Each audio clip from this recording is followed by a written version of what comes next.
हमारे लोकप्रिय मुख्यमंत्री श्री नीतीश कुमार जी, केंद्रीय मंत्रिमंडल में मेरे साथी श्री जीतन राम मांझी जी, ललन सिंह जी, गिरिराज सिंह जी, चिराग पासवान जी, नित्यानंद राय जी, सतीश चंद्र दुबे जी, राजभूषण चौधरी जी, राज्य के उप मुख्यमंत्री श्री सम्राट चौधरी जी, विजय कुमार सिन्हा जी, उपस्थित अन्य मंत्रीगण, जनप्रतिनिधिगण और बिहार के मेरे प्यारे भाइयों और बहनों, आज मुझे इस पवित्र भूमि पर बिहार के विकास को नई गति देने का सौभाग्य मिला है। यहां करीब करीब 50,000 करोड़ रुपए से ज्यादा की परियोजनाओं का लोकार्पण और शिलान्यास हुआ है। आप सब बड़ी संख्या में हमें आशीर्वाद देने आए हैं। आपका ये स्नेह, बिहार का ये प्यार, मैं इसे हमेशा सर आंखों पर रखता हूं।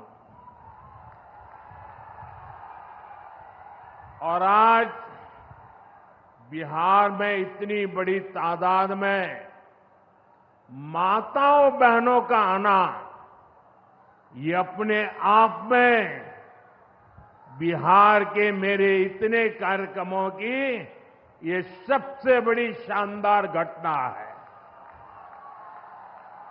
मैं माताओं बहनों को विशेष प्रणाम करता हूं। मैं आप सभी जनता जनार्दन का हृदय से आभार व्यक्त करता हूं। साथियों, सासाराम की इस धरती के तो नाम में भी राम है। सासाराम, सासाराम के लोग जानते हैं भगवान राम और उनके कुल की रीति क्या थी। प्राण जाए पर वचन न जाई, यानी जो वचन एक बार दे दिया वो पूरा होकर के ही रहता है। प्रभु श्री राम की ये रीति अब नए भारत की नीति बन गई है। अभी पहलगाम में जम्मू कश्मीर में आतंकी हमला हुआ था। हमारे कितने निर्दोष नागरिक मारे गए।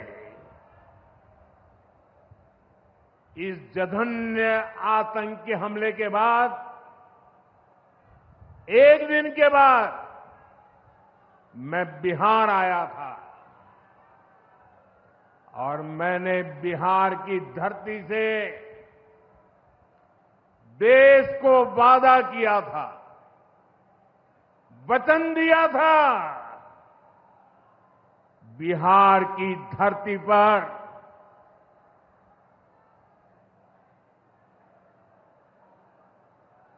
आंख में आंख मिलाकर हमने कह दिया था, आतंक के आकाओं के ठिकानों को मिट्टी में मिला दिया जाएगा।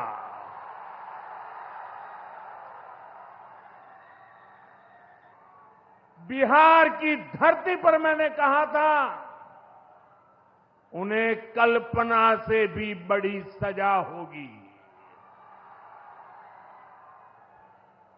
आज जब मैं बिहार आया हूं, तो अपने वचन पूरा करने के बाद आया हूं। जिन लोगों ने पाकिस्तान में बैठकर हमारी बहनों का सिंदूर उजाड़ा था, हमारी सेना ने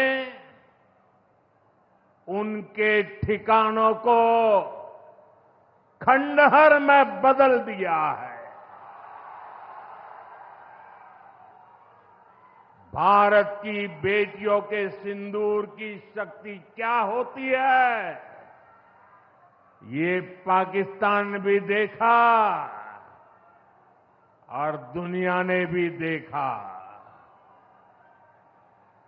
जिस पाकिस्तानी सेना की छत्रछाया में आतंकी खुद को सुरक्षित मानते थे,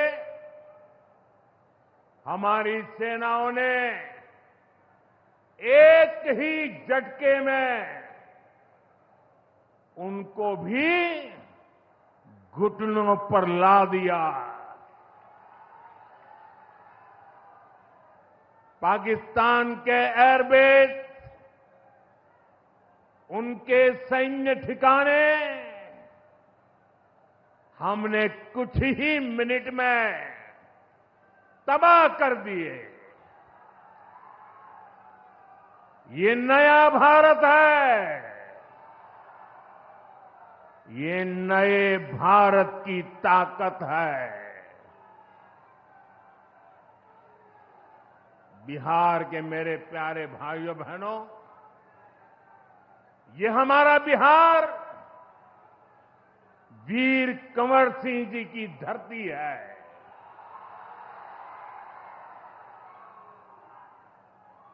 यहां के हजारों नौजवान देश की सुरक्षा के लिए सेना में, बीएसएफ में अपनी जवानी खपा देते हैं।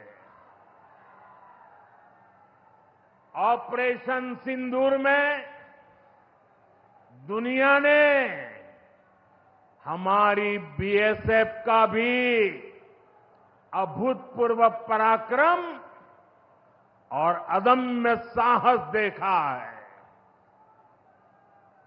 हमारी सीमाओं पर तैनात बीएसएफ के जाबाज सुरक्षा की अभेद चट्टान है। मां भारती की रक्षा हमारे बीएसएफ के जवानों के लिए सर्वोपरि है। और यही मातृभूमि के सेवा का पवित्र कर्तव्य निभाते हुए 10 मई को सीमा पर बीएसएफ सब इंस्पेक्टर इम्तियाज शहीद हो गए थे। मैं बिहार के इस वीर बेटे को आदरपूर्वक श्रद्धांजलि देता हूं। और मैं आज बिहार की धरती से फिर दोहराना चाहता हूं, ऑपरेशन सिंदूर में भारत की जो ताकत दुश्मन ने देखी है, लेकिन दुश्मन समझ लें, ये तो हमारे तर्कस का केवल एक ही तीर है। आतंकवाद के खिलाफ भारत की लड़ाई न रुकी है, न थमी है। आतंक का फन अगर फिर उठेगा तो भारत उसे बिल से खींचकर कुचलने का काम करेगा।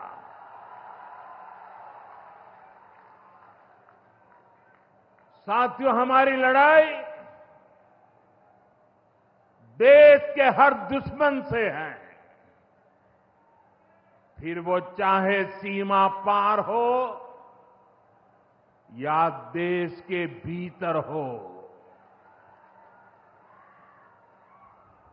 बीते वर्षों में हमने हिंसा और अशांति फैलाने वालों का कैसे खात्मा किया है, बिहार के लोग इसके साक्षी हैं। आप याद करिए, कुछ साल पहले तक सासाराम, कैमूर और आसपास के इन जिलों में क्या हालात थे, नक्सलवाद कैसे हावी था, मुंह पर नकाब लगाए, हाथों में बंदूक थामे नक्सली कब कहां सड़कों पर निकल आए, हर किसी को ये खौफ रहता था। सरकारी योजना आती थी पर नागरिकों तक पहुंचती ही नहीं थी। नक्सल प्रभावित गांव में न तो अस्पताल होता था, न मोबाइल टावर, कभी स्कूल जलाए जाते थे, कभी सड़क बनाने वालों को मार दिया जाता था। इन लोगों का बाबा साहब आंबेडकर के संविधान पर कोई विश्वास नहीं था। नीतीश जी ने उन परिस्थितियों में भी यहां विकास की पूरी कोशिश की। 2014 के बाद से हमने इस दिशा में और तेजी से काम किया। हमने माओवादियों को उनके किया की सजा देनी शुरू की। हम युवाओं को विकास की मुख्य धारा में भी लेकर आए। 11 सालों की दृढ़ प्रतिज्ञा का फल आज देश को मिलना शुरू हुआ है। 2014 से पहले देश में 125 से ज्यादा जिले नक्सल प्रभावित थे। अब सिर्फ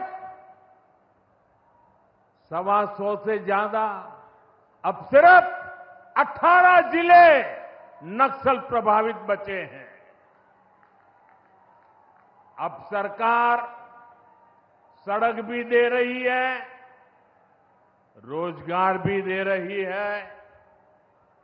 वो दिन दूर नहीं जब माओवादी हिंसा का पूरी तरह से खात्मा हो जाएगा। शांति, सुरक्षा, शिक्षा और विकास गांव-गांव तक बिना रुकावट के पहुंचेंगे। साथियों, जब सुरक्षा और शांति आती है तभी विकास के नए रास्ते खुलते हैं। यहां नीतीश जी के नेतृत्व में जब जंगल राज वाली सरकार की विदाई हुई तो बिहार भी प्रगति के मार्ग पर आगे बढ़ने लगा। टूटे हाईवे, खराब रेलवे, गिनी चुनी फ्लाइट कनेक्टिविटी, वो दौर अब इतिहास बन चुका है, पीछे छूट रहा है। साथियों, कभी बिहार में एक ही एयरपोर्ट था, पटना। आज दरभंगा एयरपोर्ट भी शुरू हो गया है। अब यहां से दिल्ली, मुंबई, बेंगलुरु जैसे शहरों की फ्लाइट मिलती है।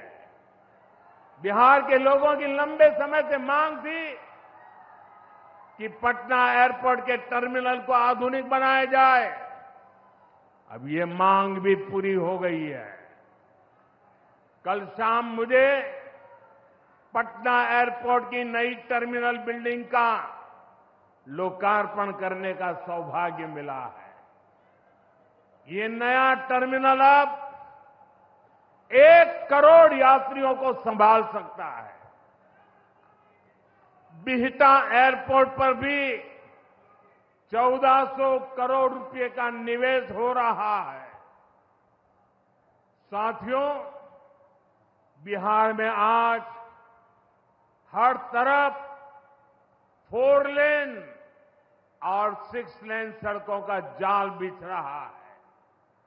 पटना से बक्सर, गया जी से डोभी, पटना से बोध गया जी, पटना, आरा, सासाराम, ग्रीनफील्ड कॉरिडोर, हर तरफ तेजी से काम हो रहा है।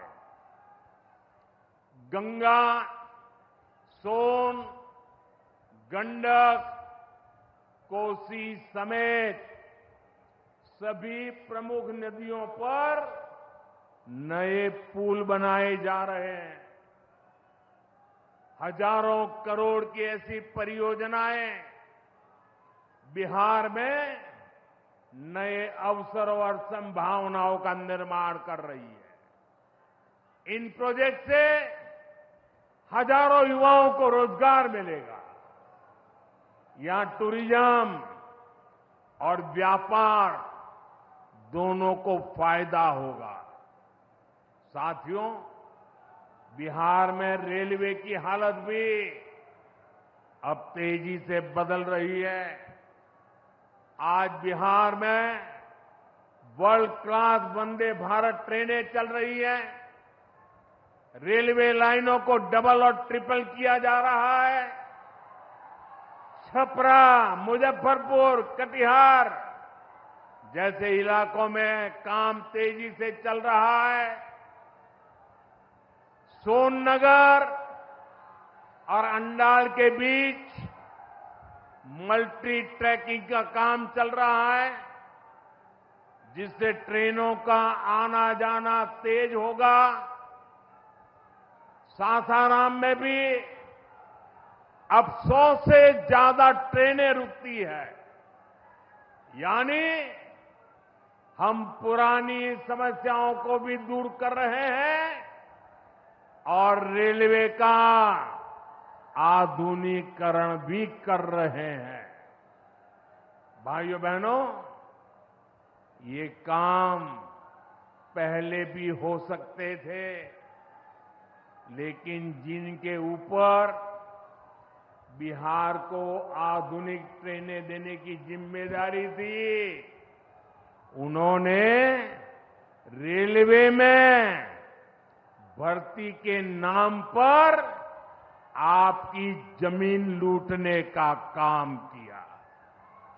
गरीबों की जमीन लिखवा ली। सामाजिक न्याय की उनकी यही तरीके थे। गरीब को लूटना, उनके अधिकारों को लूटना, उनकी मजबूरी का फायदा उठाना और खुद राजाशाही की मौज करना। बिहार के आप लोगों को जंगल राज वालों के झूठ और धोखे, उससे आगे भी सावधान रहना बहुत जरूरी है। साथियों, बिजली के बिना विकास अधूरा है।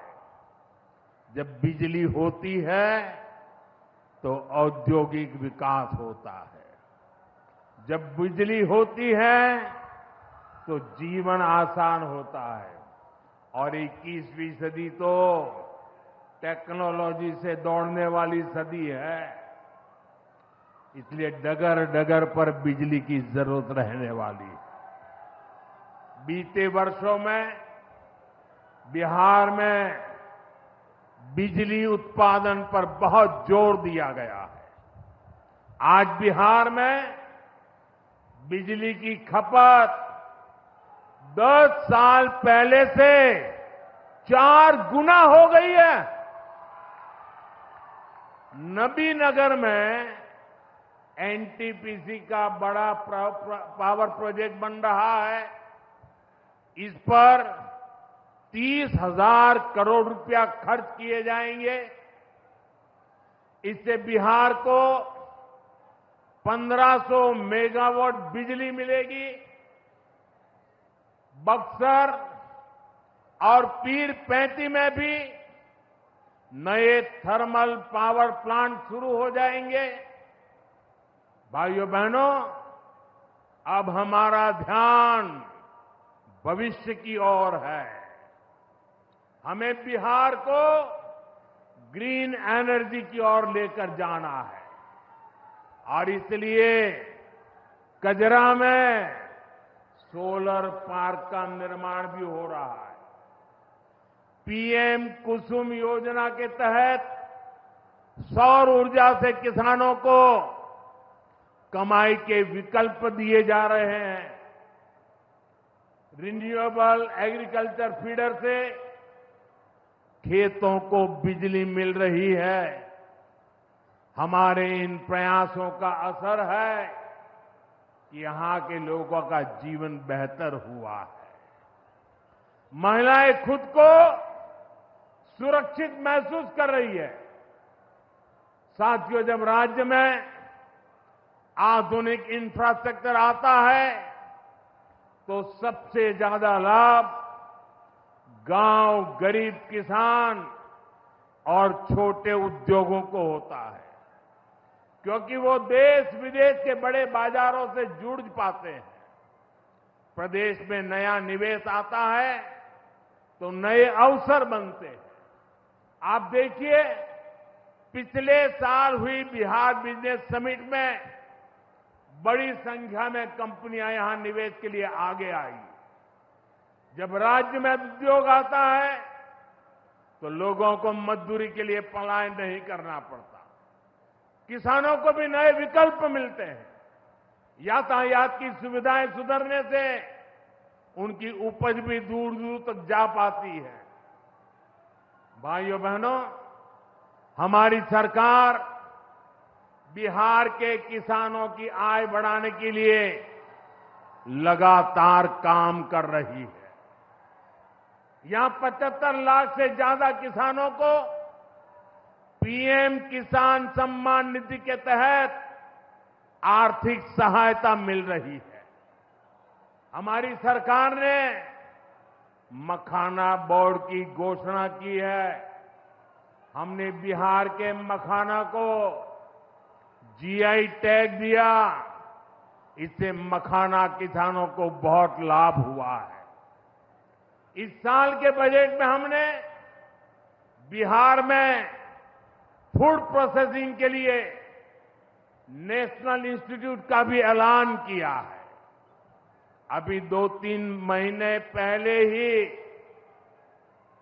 कैबिनेट ने 2-3 दिन पहले ही कैबिनेट ने खरीफ के मौसम के उसके लिए धान समेत 14 फसलों की एमएसपी को बढ़ाने को मंजूरी दी है। इससे किसानों को अपनी फसलों का बेहतर दाम और आमदनी भी बढ़ेगी। साथियों, जिन लोगों ने बिहार को सबसे ज्यादा ठगा, जिनके दौर में बिहार के गरीब और वंचित तबके को बिहार छोड़कर जाना पड़ा। आज वही लोग सत्ता पाने के लिए सामाजिक न्याय का झूठ बोल रहे हैं। दशकों तक बिहार के दलित, पिछड़ों और आदिवासियों के पास शौचालय तक नहीं था। दशकों तक हमारे इन भाई बहनों के पास बैंक में खाता नहीं था। उन्होंने बैंकों में उनके लिए तो एंट्री बंद थी, दरवाजे तक भी घुसने नहीं दिया जाता था।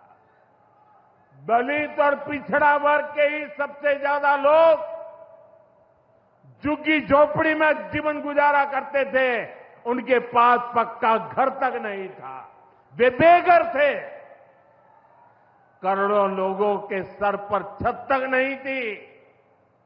मैं आपसे पूछता हूं, बिहार के लोगों की ये दुर्दशा, ये पीड़ा, ये तकलीफ, क्या ये कांग्रेस और आरजेडी का, क्या यही सामाजिक न्याय था?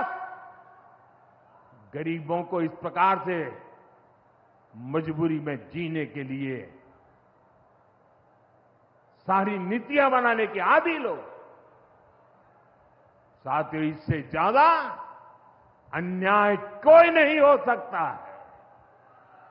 कांग्रेस और आरजेडी वालों, इन्होंने कभी दलित, पिछड़ा की इतनी तकलीफों की चिंता तक नहीं की। ये लोग विदेशियों को बिहार की गरीबी दिखाने के लिए घुमाने लाते हैं। अब जब दलित, वंचित और पिछड़ा समाज ने कांग्रेस को उसके पापों की वजह से छोड़ दिया है, तो इन्हें अपना अस्तित्व बचाने के लिए सामाजिक न्याय की बातें याद आ रही है। भाइयों बहनों, बिहार में और देश में सामाजिक न्याय का नया सवेरा एनडीए के दौर में दिखा है। हमने गरीब तक जीवन से जुड़ी मूलभूत सुविधाएं पहुंचाई है। हम इन सुविधाओं को 100% लाभार्थी तक पहुंचाने के लिए काम कर रहे हैं। 4 करोड़ नए मकान, 3 करोड़ बहनों को लखपति दीदी बनाने का मिशन, 12 करोड़ से ज्यादा घरों में नल का कनेक्शन, 70 साल से अधिक उम्र के हर बुजुर्ग को 5 लाख रुपए तक का मुफ्त इलाज, हर महीने मुफ्त राशन की सुविधा। हमारी सरकार हर गरीब और जरूरतमंद के साथ खड़ी है। साथियों, हम चाहते हैं कि कोई भी गांव छूटे नहीं, कोई भी हकदार परिवार सरकार की योजनाओं से वंचित न रह जाए। मुझे खुशी है, इसी सोच के साथ बिहार सरकार ने डॉक्टर भीमराव अंबेडकर समग्र सेवा अभियान शुरू किया है। इस अभियान में 22 जरूरी योजनाएं एक साथ लेकर सरकार गांव-गांव, टोला-टोला पहुंच रही है। हमारा लक्ष्य है हर दलित, महादलित, पिछड़े, अति पिछड़े, गरीब के घर तक सीधे पहुंचना। मुझे बताया गया है कि अब तक 30,000 से ज्यादा कैंप लग चुके हैं। लाखों लोग इस अभियान से जुड़ चुके हैं। जब सरकार खुद लाभार्थियों तक पहुंचती है, तो ना कोई भेदभाव होता है और ना ही कोई भ्रष्टाचार होता है, और तभी सच्चा सामाजिक न्याय होता है। साथियों, हमें हमारे बिहार को बाबा साहब आंबेडकर, कर्पूरी ठाकुर, बाबू जगजीवन राम और जेपी के सपनों का बिहार बनाना है। हमारा लक्ष्य है विकसित बिहार, विकसित भारत, क्योंकि जब जब बिहार ने प्रगति की है, भारत दुनिया में शिखर पर पहुंचा है। मुझे विश्वास है हम सब मिलकर विकास की रफ्तार को और आगे बढ़ाएंगे। मैं एक बार फिर आप सबको इन विकास कार्यों के लिए बहुत बहुत बधाई देता हूं। मेरे साथ दोनों हाथ ऊपर करके मुट्ठी बंद करके बोलिए, भारत माता की। आवाज दूर दूर तक पहुंचनी चाहिए। सीमा पर खड़े हमारे जवान का सीना चौड़ा हो जाना चाहिए। भारत माता की, भारत माता की, भारत माता की। बहुत बहुत धन्यवाद। जी हाँ, ना देश झुकेगा, ना बिहार का विकास रुकेगा। माननीय तो प्रधानमंत्री नरेंद्र मोदी के आज बिहार दौरे का दूसरा दिन, देखिए कई परियोजनाओं की उन्होंने सौगात यहां पर दी है। शिलान्यास उद्घाटन कार्यक्रम में शामिल हुए प्रधानमंत्री नरेंद्र मोदी और हजारों करोड़ रुपए की विकास परियोजनाओं की उन्होंने प्रदेशवासियों को, बिहार वासियों को सौगात दी है। तो काफ़ी महत्वपूर्ण दौरा प्रधानमंत्री नरेंद्र मोदी का बिहार का 2 दिन का ये पूरा दौरा था। कल उनके दौरे का पहला दिन था और आज दौरे के दूसरे दिन भी कई कार्यक्रम प्रधानमंत्री नरेंद्र मोदी के रहे और इस दौरान बिहार वासियों को कई परियोजनाओं की सौगात प्रधानमंत्री नरेंद्र मोदी ने दी है।